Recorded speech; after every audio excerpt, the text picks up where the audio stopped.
Republican Congressman Mo Brooks from Alabama went on Laura Ingram's radio show the other day and argued that there's a war on white people.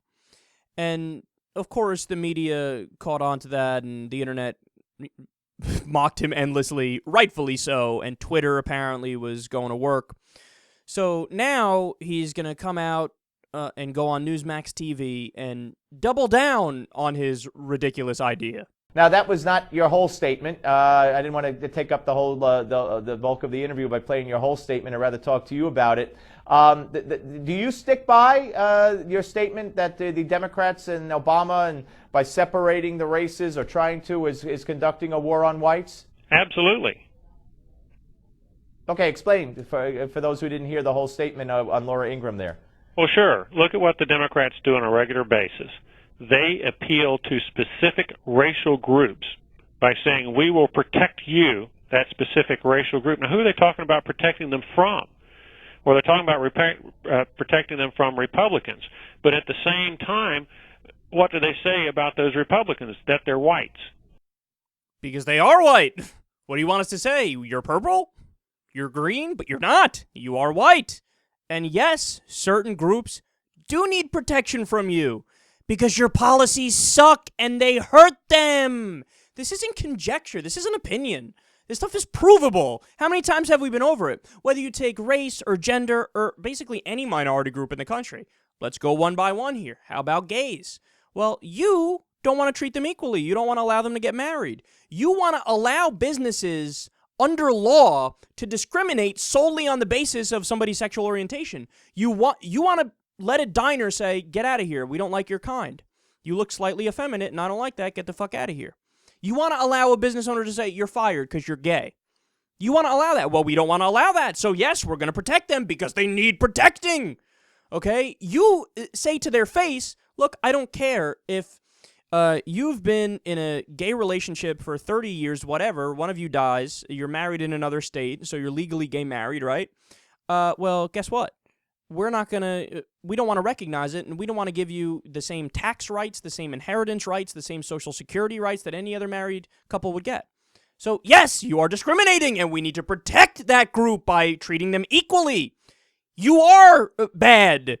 You Republicans do horrendous policies, and most of you are white. The overwhelming majority of you are white. But these things are facts. These things are facts. What about when it comes to women? This is another example, right? The party that fucking voted down the Violence Against Women Act multiple times, okay, when the sunset provision came up and then we needed to reapprove it.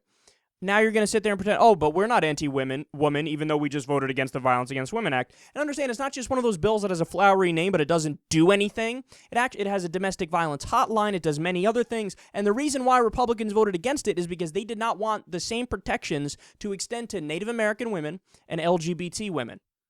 Okay, so you're anti-woman. Sorry, it is what it is. Or how about the Paycheck Fairness Act? What it does is that would make it so that a woman working the same job as a man at a company, she can see the pay that the men get in order to see if there's a discrepancy. And if there is a discrepancy, then the boss is legally required to explain the discrepancy.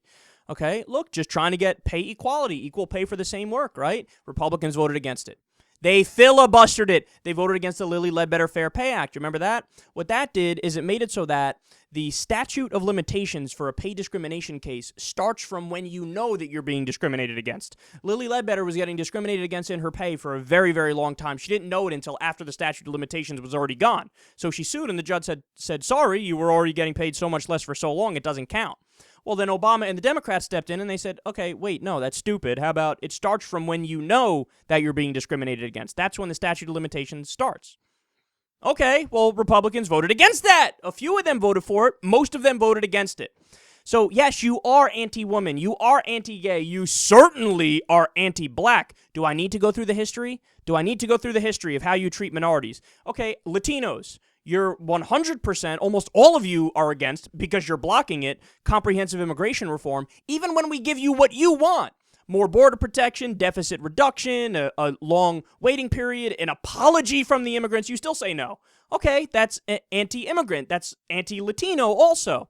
When it comes to blacks, The history of conservatives in the United States of America is what? What did they do? Well, they were the ones who supported Jim Crow. They were the ones who supported segregation. They were the ones that were opposed to the Civil Rights Act. They're the ones that to this day are in favor of policies that fuck over the African-American community. They're against affirmative action, which just makes it so that all things being equal, right?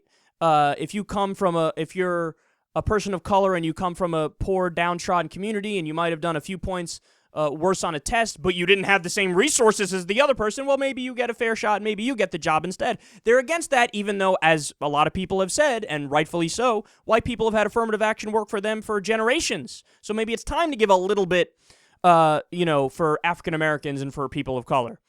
But no, he sits there and pretends like, no, we are not the racist. There's a war on white people. Right, there's a war on white people. So in other words, by calling out Republicans whose policies, they may, look, I'm going to be overly fair here. The Republicans, they may not be overtly racist. Some of them certainly are, but it's certainly not a majority thing, or they may not be. We don't have the statistics. We don't have the numbers. We can only guess. It's a matter of opinion in that realm, right? But the problem is your policies certainly are racist because they're discriminatory against certain communities. That's a fact. Okay, so what you're saying is because the Democrats call out your racism, that makes the Democrats racist. That's the same argument that Rush Limbaugh uses about gay marriage, and it makes me laugh every time I hear it. No, we are not intolerant for being anti-gay marriage. You are intolerant for calling us out for being anti-gay marriage. But that's like saying, how dare you be intolerant to tell me I shouldn't be against interracial marriage? Or how dare you be intolerant to tell me you're against my pro-slavery position? But that's obviously not true. It's obvious that you're the bigot. Okay? It's the same argument they're using here. You're racist for calling out our obvious racism. Well, no. A war on whites, please. Have you seen the statistics? Have you seen the numbers in this country? What percentage of people in power are white? What percentage? What percentage? You don't want to tell me that number, do you? Because you know it's overwhelming. See, that's the thing about these guys. They don't care about science. They don't care about information. I mean, how many times have we gone over, the different studies that have come out that say, look, if you have a traditional black name on a resume versus a white name, the black name hardly ever gets picked. If you have an online sales company where one is selling an iPod with a white hand, another one is selling an iPod with a black hand, all the information is the same. Virtually everybody flocks to the white hand and buys there. Remember the YouTube channel that released a video? They did a little study where it was a white kid breaking into a car. Everybody walked by. A cop literally drove by. Nobody batted an eyelash. When it's a black guy doing the exact same thing, they were, within 5 minutes, the cops were there shoving him against a wall. I mean, the list goes on and on about just how you can prove that racism still exists. I've never in my life had to worry about, I might not get this job because I'm white. Really is hard for a white dude out there. But that's what this guy's saying. No, there's a war on whites. You should feel that way. But I don't feel that way because it doesn't represent the reality.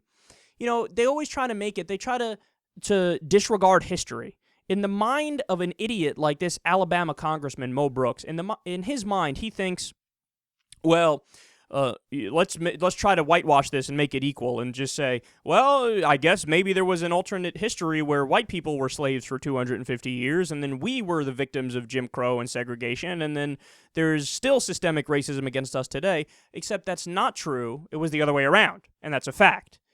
And you disregarding that proves that you're just not that bright. You're just a silly human being. Who can possibly say that with a straight face and believe it? But that's the scary thing, is I think he really believes it.